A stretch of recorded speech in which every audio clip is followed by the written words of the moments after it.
Dear students, welcome to online classes. Physics, paper 5A, and this is lecture number 13. So we are in the second lesson, dielectrics, and today's topic is the boundary conditions at the dielectric surface. So today we are going to discuss about the two boundary conditions. There are two laws or two conditions which are known as boundary conditions. So these conditions, you are dealing these conditions at the dielectric surface.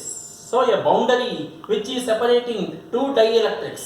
So that is the boundary. So there we are going to discuss the boundary conditions. There are two conditions, and first condition is, this is regarding the displacement vector d bar, and the second condition is regarding E bar, electric field intensity. So let us discuss about the first boundary condition.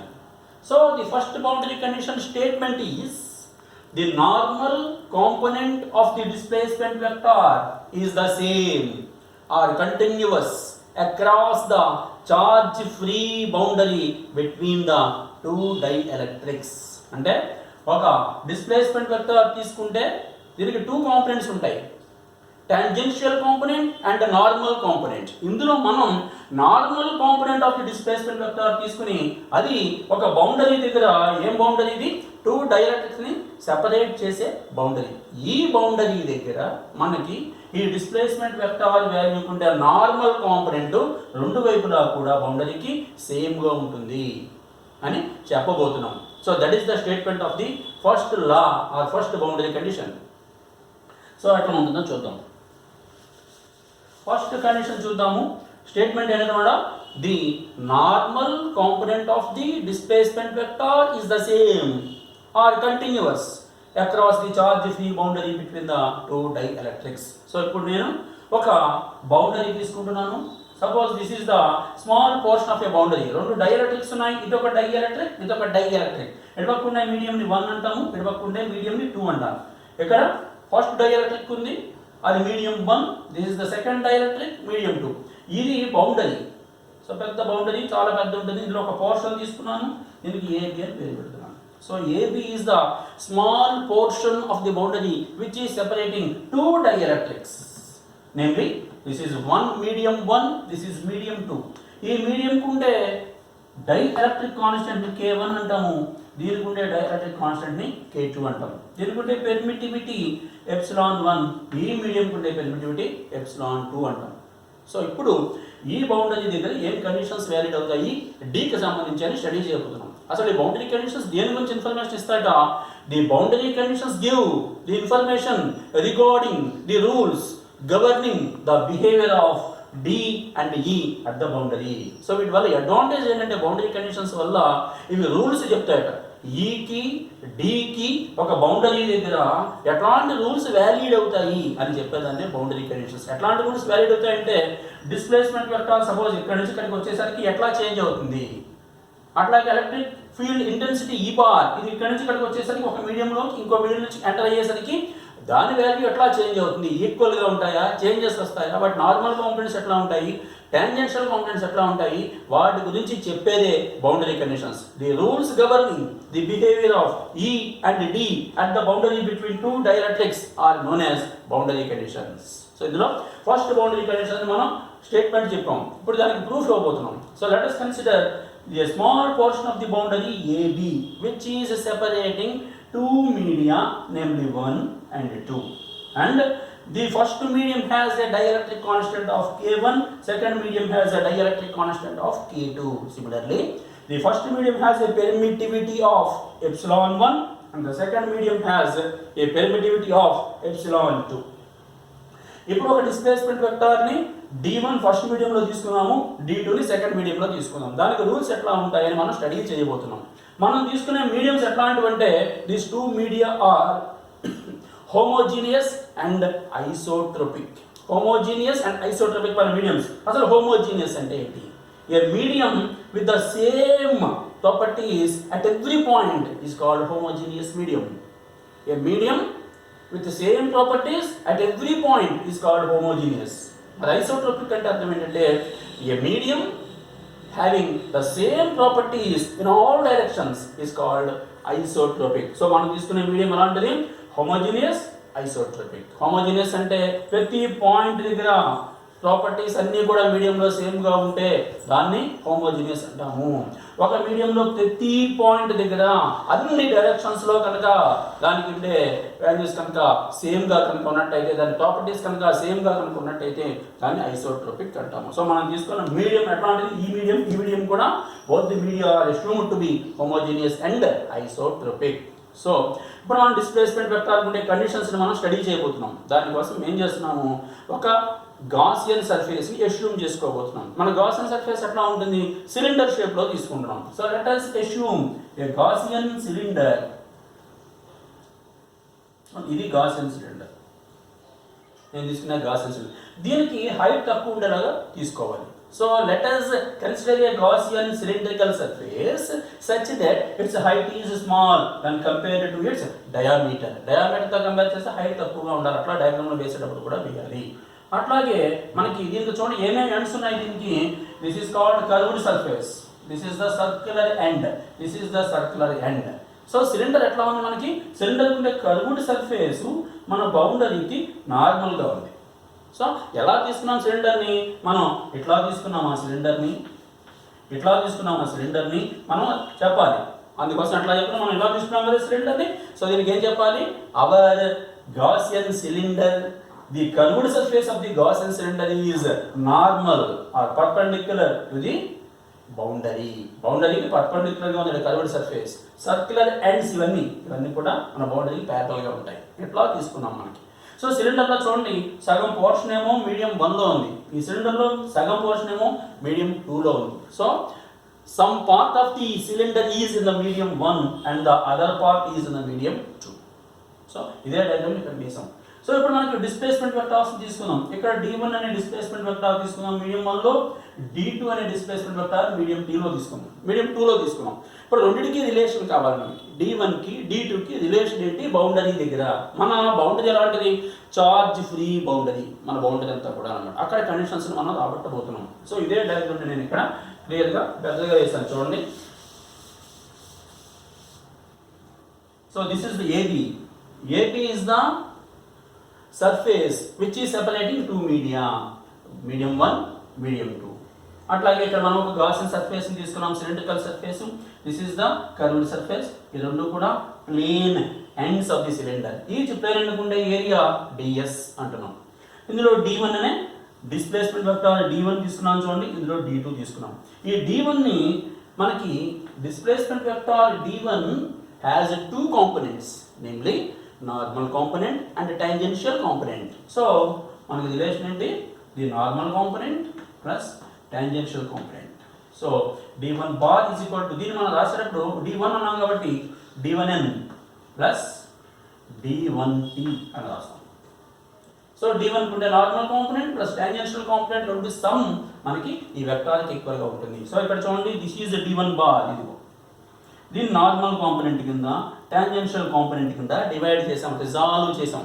This is D1 కాబట్టి దీనికి ఉండే normal component, ఇది D1 కు ఉండే tangential component. Similarly D2 తీసుకున్నాం చూడండి, D2ని కూడా normal అట్లాగే టాంజెన్షియల్ కాంపోనెంట్స్ కింద రిజాల్వ్ చేస్తున్నాం. So this is the normal component of D2, this is the tangential component of D2. So that's why here D2 bar is equal to D2n bar plus D2t bar. ఇట్లాగే దాన్ని కూడా రాయొచ్చు మనం.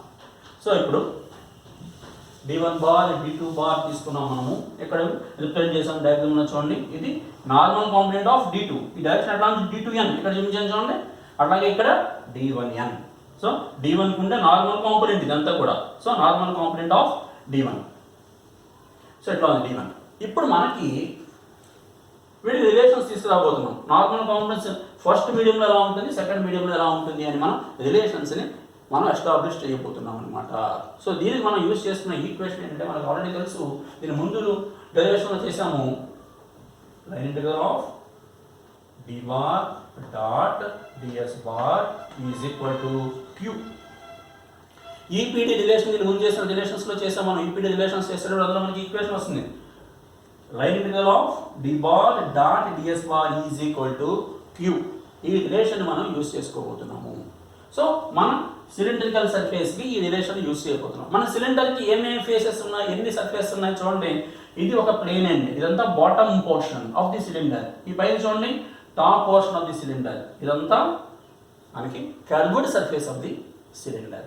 ఇప్పుడు మనకి దీన్ని మొత్తం సిలిండర్ మొత్తానికి అప్లై చేయబోతున్నాం. అంటే integral d dot ds for top portion of the cylinder plus integral d dot ds for bottom portion of the cylinder plus integral d dot ds for curved surface of the cylinder must be equal to q.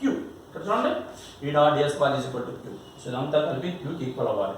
ఇప్పుడు మనకి curved surface మీద ఎట్లా ఉంటుంది చూద్దాం. d dot ds. So because of the symmetry of the cylinder, మన సిలిండర్కి సిమెట్రికల్గా ఉంది మన cylinder.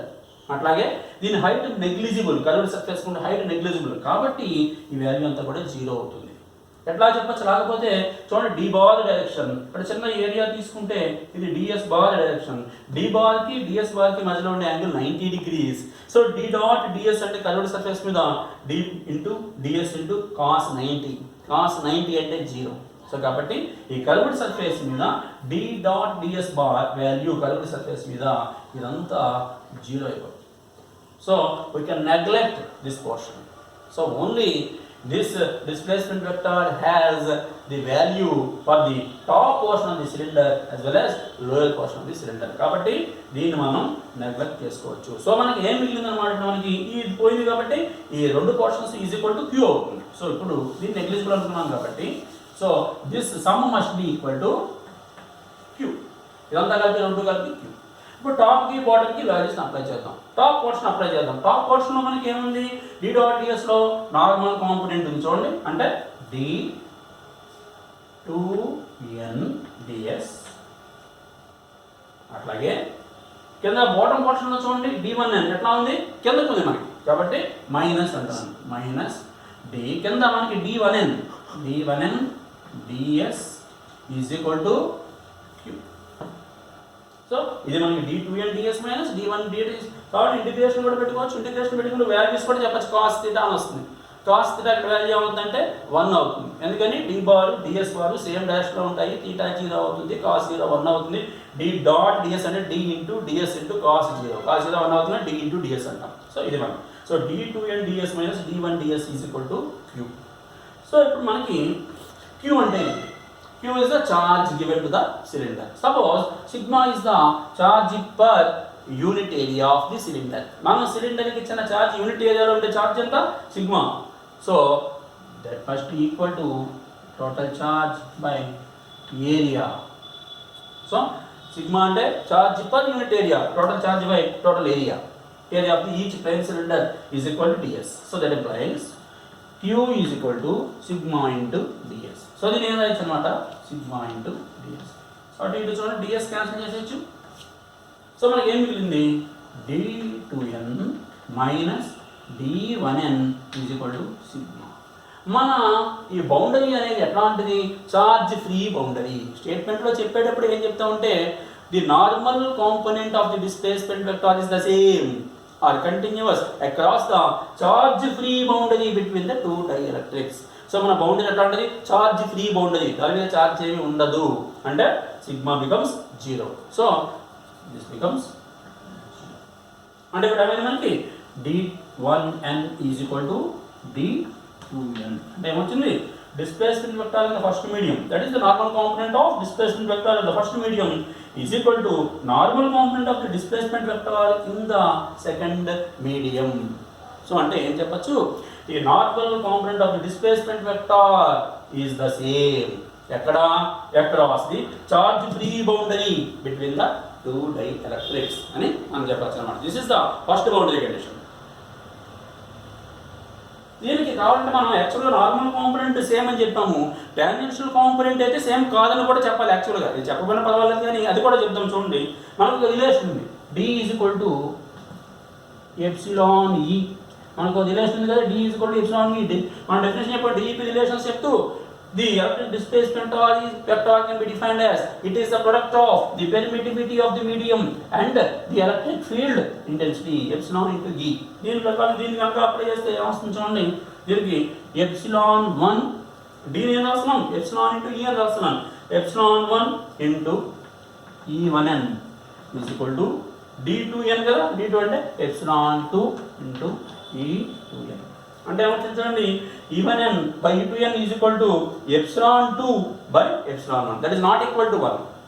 అలా కనుక వచ్చినట్టయితే అది కంటిన్యూస్ కాదు. ఈజ్ ఈక్వల్ టు 1 వస్తే రేషియో కనుక E1n by E2n is equal to 1 కనుక వచ్చినట్టయితే కంటిన్యూస్ అని కానీ సేమ్ అని కానీ చెప్తాం. ఏమొచ్చింది మనకి E1n by E2n is equal to epsilon 2 by epsilon 1 that is not equal to 1. So we can say that the normal component of electric field vector is not continuous. మన statement ఏంటి, displacement vector అయితే continuous, electric field vector అయితే continuous కాదు. ఏ component, normal component. అందుకే second boundary కండిషన్స్లో ఏం చెప్తా ఉంటే ఇది నార్మల్ కాంపోనెంట్ కంటిన్యూస్ కాదు కాబట్టి సెకండ్ కండిషన్లో ఏం చెప్తాం, సెకండ్ బౌండరీ కండిషన్లో టాంజెన్షియల్ కాంపోనెంట్ అయితే కంటిన్యూస్ అవుతుంది అని చెప్తాం. అది second boundary conditions. Second boundary condition ఎట్లా ఉంటుందో చూద్దాం.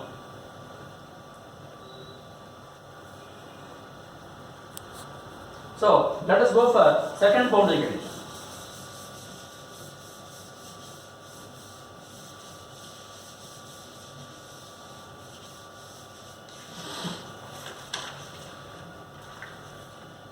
సెకండ్ బౌండరీ కండిషన్ ఏం చెప్తుంది మనకి, స్టేట్మెంట్ ఏం చెప్తుందా, the tangential component of the electric field intensity is the same across the charge free boundary between the two dielectrics. అంటే మళ్ళీ ఒక బౌండరీ తీసుకుంటే ఆ బౌండరీ మీద చూడండి, ఒక బౌండరీ తీసుకున్నాను, a small portion of the boundary AB, ఈ బౌండరీ మీద మనకి అటు ఇటు కనుక ఈ బార్ కనుక తీసుకుంటే ఈ బార్ ఉంటే tangential component is the same అని చెప్పాలి. ఇందాకేం చెప్పాం, ఫస్ట్ బౌండరీ కండిషన్స్లో మనం ఏం చెప్పాం, అక్కడ ద డిస్ప్లేస్మెంట్ వెక్టార్ ఉంటే నార్మల్ కాంపోనెంట్ సేమ్ అని చెప్పాము. ఈ సెకండ్ బౌండరీ కండిషన్స్లో మనం ఏం చెప్తాము, ఈ బార్ తీసుకుంటే ఈ బార్ ఉంటే టాంజెన్షియల్ కాంపోనెంట్ సేమ్ అని చెప్తాం. అక్కడ డీకి ఉంటే నార్మల్ కాంపోనెంట్ సేమ్, ఇక్కడ ఈకి ఉంటే టాంజెన్షియల్ కాంపోనెంట్ సేమ్ అని చెప్తాం. సో దానికోసం మనం again let us consider a boundary AB, a small portion of the boundary AB which is separating two media. Again this is medium 1, this is medium 2, this is having a dielectric constant of K1, this is having a dielectric constant of K2, and the first medium has a permittivity of epsilon 1 and the second medium has a permittivity of epsilon 2. ఇప్పుడు మనకి ఇందులో ఈ bar తీసుకుని ఈ bar ఉండే రిలేషన్ని మనం చెప్పబోతున్నాం. ఇది సెకండ్ బౌండరీ కండిషన్. సో దానికోసం ఏం చేస్తున్నాం, మళ్ళీ ఒక రెక్టాంగులర్ పాత్ తీసుకుంటున్నాం.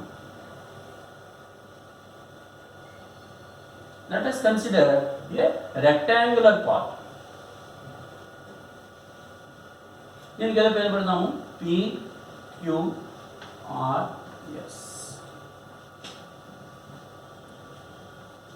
So total path is PQRS, that is the total path, that is a closed path. You see, this is a closed path. Now we are going to take two vectors E1 bar and E2 bar in the both media. So ఈ వీడియోలో తీసుకున్నాం E1 bar ఎట్లా ఉంటుంది చూడండి, this is E1 bar. మళ్ళీ E1 bar is equal to E1n bar plus E1t bar. అంటే E1 bar can be resolved into normal component as well as tangential component. So మళ్ళీ దీన్ని రెండు కింద రిజాల్వ్ చేద్దాం. This is E1n bar, అట్లాగే ఇది tangential component E1t bar. So E1 bar is equal to E1n bar plus E1t bar. So E1 bar ని resolve చేసాం. అట్లాగే E2 bar రిజాల్వ్ చేద్దాం. This is E2. మరి E2కి ఏమేమి ఉంటాయి, నార్మల్ కాంపోనెంట్ ఉంటాయి, టాంజెన్షియల్ కాంపోనెంట్ ఉంటాయి. So this is tangential component E2t, ఇది E2n, ఇది నార్మల్ కాంపోనెంట్, టాంజెన్షియల్ కాంపోనెంట్. ఇక్కడ normal component, tangential component. So దీనికి మనం అప్లై చేసే ఫార్ములా ఏంటంటే integral E bar dot dl bar is equal to 0. ఈ ఈక్వేషన్ యూజ్ చేసుకుని మనం డెరివేషన్ని ప్రూవ్ చేయబోతున్నాము. అంటే the line integral of the electric field intensity over a closed path is equal to 0. ఇది మనకు తెలుసు ఈ రిలేషన్. దీన్ని యూజ్ చేసుకొని మనం ఈ సెకండ్ బౌండరీ కండిషన్ ప్రూవ్ చేయబోతున్నాం. ఏం ప్రూవ్ చేయబోతున్నాం? The tangential component of the E bar is the same or continuous across the charge free boundary between the two dielectrics. దాన్ని మనం ప్రూవ్ చేయబోతున్నాం. సో E1 బార్ తీసుకున్నాం, E2 బార్ తీసుకున్నాం, resolve చేసాం normal component tangential component, E2 బార్ని tangential component normal components కింద divide చేసాము. ఇప్పుడు దీనికి నేను అప్లై చేయగలను. ఇప్పుడు నేను తీసుకున్న రెక్టాంగులర్ పాత్ తీసుకున్నప్పుడు కూడా ఎట్లా ఉండాలంటే ఇది ఎట్లా ఉంది చూడండి. మన రెక్టాంగిల్ ఎట్లా తీసుకున్నాము? It's length is parallel to the boundary. ఇది బౌండరీకి మనకి ప్యారలల్గా ఉన్నాయి చూడండి. ఇది లెంత్, రెక్టాంగిల్ ఉండే length is parallel to the boundary. ఇది చూడండి, this is called height of the rectangle or width of the rectangle. ఈ లెంత్ని డిఎల్ అనుకుందాం. ఇక్కడ నుంచి ఇక్కడ దాకా ఉండే లెంత్ని. దీన్ని ఏమనుకుందాం అంటే డెల్టా హెచ్. డెల్టా హెచ్ అంటే ఎందుకుంటే విడ్త్ ఆర్ హైట్. ఇక్కడ నుంచి ఇక్కడ దాకా ఉన్నదాన్ని డెల్టా హెచ్ అనుకుంటాం. ఈ హైట్, ఈ లెంత్ని డిఎల్ అనుకుంటాం.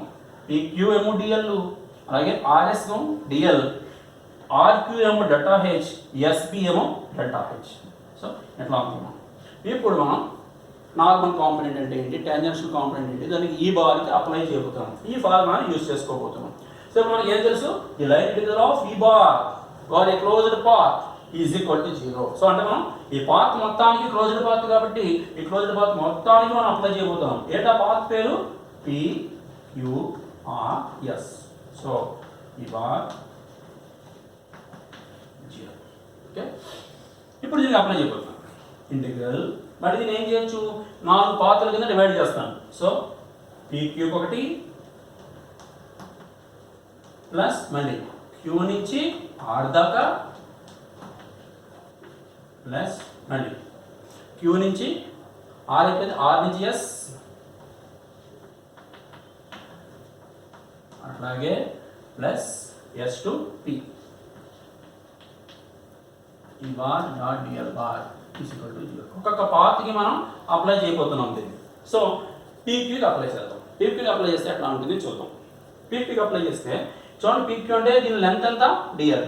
ఇక్కడ ఈ బార్ అంటే ఏముంది? మనకి ఏ కాంపోనెంట్ ఉంది? మనకి ఈ డైరెక్షన్లో ఏ కాంపోనెంట్ ఉంది? E1కి సంబంధించి టాంజెన్షియల్ కాంపోనెంట్ ఉంది. సో దీనికి ముందు పీక్యూకి అప్లై చేస్తున్నాను. పీక్యూకి అప్లై చేస్తే ఏమొస్తుంది? ఈ బార్ డాట్ డిఎల్ బార్ అంటే ఇంటిగ్రల్ ఈ బార్ డాట్ డిఎల్ బార్ అంటే ఇక్కడ చూడండి E1 ఉంది. ఈ బార్ అంటే E1 ఏ కాంపోనెంట్ ఉంది? E1కి డైరెక్షన్లో T. So E1T. So integration కూడా ఆఫ్ తీసేసి కాంపోనెంట్కి E1T ఇంటూ దీనికి ఉంటే లెంత్ ఎంత? డిఎల్. ఇది పీక్యూ పాత్లో ఉండే E1 బార్కి ఉండే కాంపోనెంట్ ఏముంది? టాంజెన్షియల్ కాంపోనెంట్ ఉంది. E1T into dl plus next ఏ పాత్కి వెళ్దాం? QR. ఈ పాత్కి వెళ్దాం. ఈ పాత్రలో చూడండి, ఇదంతా డెల్టా హెచ్. ఈ ముక్కేమో డెల్టా హెచ్/2, ఈ ముక్కేమో డెల్టా హెచ్/2. సో దీనికి అప్లై చేస్తే QR ఈ డైరెక్షన్లో వెళ్తున్నాం. QR అంటే ముందు ఇక్కడ నుంచి ఇక్కడ దాకా అప్లై చేద్దాం, సగం దాకా. ఇక్కడ ఇందులో ఏ కాంపోనెంట్ ఉంది? ఇదంతా మీడియం 1లో ఉంది. మీడియం 1లో ఈ మీడియం 1లో ఉండే ఈ కాంపోనెంట్ ఏంటి? Normal component. సో దీనికి E1n చూడండి, ఇక్కడ నుంచి ఇక్కడ దాకా ఏముంది?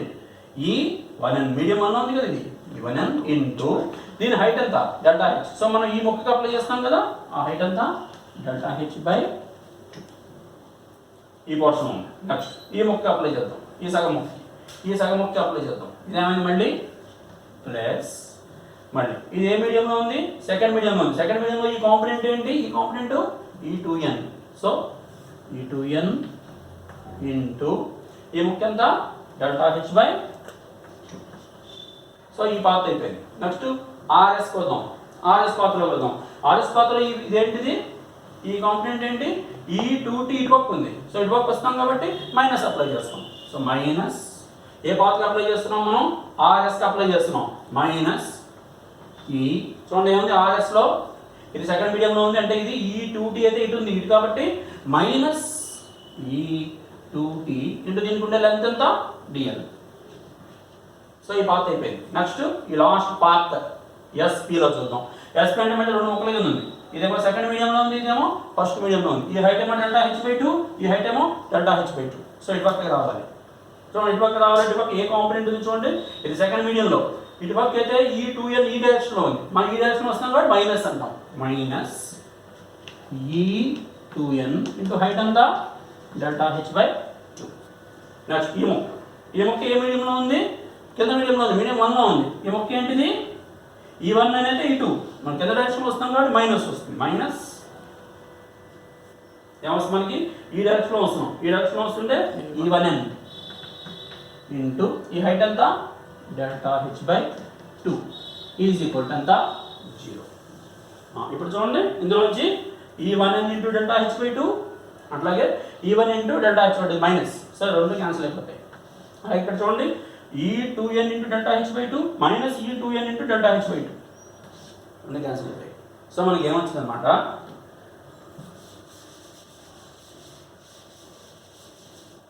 మనకి ఏం మిగిలింది, ఈ 1t ఇంటూ dl ఇది మిగిలింది, క్యాన్సిల్ అయిపోయి ఇవన్నీ, ఇంకా మైనస్ ఈ 2t into dl is equal to ఎంత, ఈజ్ ఈక్వల్ టు 0. సో ఇది మనకి మిగిలింది. అంటే ఈ 1t ఈజ్ ఈక్వల్ టు ఈ 2t, అంటే ఈ 1t బై ఈ 2t ఈజ్ ఈక్వల్ టు 1. అంటే ఏమేమి వచ్చింది చూడండి ఫైనల్గా, ఈ 1t ఈజ్ ఈక్వల్ టు ఈ 2t. అంటే t అంటే tangential component. So tangential component అంటే ఫస్ట్ మీడియంలో ఉండే ఎలక్ట్రిక్ ఫీల్డ్ వెక్టార్ ఉండే tangential component is equal to second మీడియంలో ఉండే tangential component of the electric field, రెండు కూడా సేమ్. ఈజ్ ఈక్వల్ టు 1 వస్తుంది, ఇది కంటిన్యూస్ అని కూడా చెప్తాం. అందుకే మన స్టేట్మెంట్లో the tangential component of the electric field vector is the same or continuous ఎక్కడ, across the charge free boundary between the two dielectrics. అంటే ఈ తీసుకుంటే టాంజెన్షియల్ కాంపోనెంట్ కంటిన్యూస్ కానీ సేమ్ కానీ ఉంటుంది, అలాగే డి బార్ తీసుకుంటే ఫస్ట్ కండిషన్లో దానికున్న నార్మల్ కాంపోనెంట్ కంటిన్యూస్గా ఉంటుంది. ఎక్కడ, across the charge free boundary between the two dielectrics. So these two are very very important in your examination. ఇంతకుముందు చెప్పిన ఈపీడీ రిలేషన్ ఒకటి, ఈ బౌండరీ కండిషన్స్ ఒకటి, రెండు చాలా ఇంపార్టెంట్ రిలేషన్స్ మనకి ఎగ్జామినేషన్ వైజ్లో కనుక ఆలోచిస్తే. రెండు అందరికీ రావాలి, బాగా ప్రాక్టీస్ చేయాలి. సో ఈ టాపిక్తో, ఈ కాన్సెప్ట్తో మనకి ఈ చాప్టర్ అయిపోయింది. అంటే చాప్టర్ 2 కూడా సక్సెస్ఫుల్గా మనం కంప్లీట్ చేసుకున్నాం. సో అంటే యూనిట్ 1 అయిపోయింది. యూనిట్ 1లో 2 చాప్టర్స్ ఉన్నాయి, electric field intensity and potential, ఆ చాప్టర్ అయిపోయింది. ఇది సెకండ్ చాప్టర్ డైఎలక్ట్రిక్స్, ఈ చాప్టర్ కూడా అయిపోయింది మనం. So unit 1 we completed. Unit 1, that is 2 chapters, chapter 1 and chapter 2 are completed. Okay.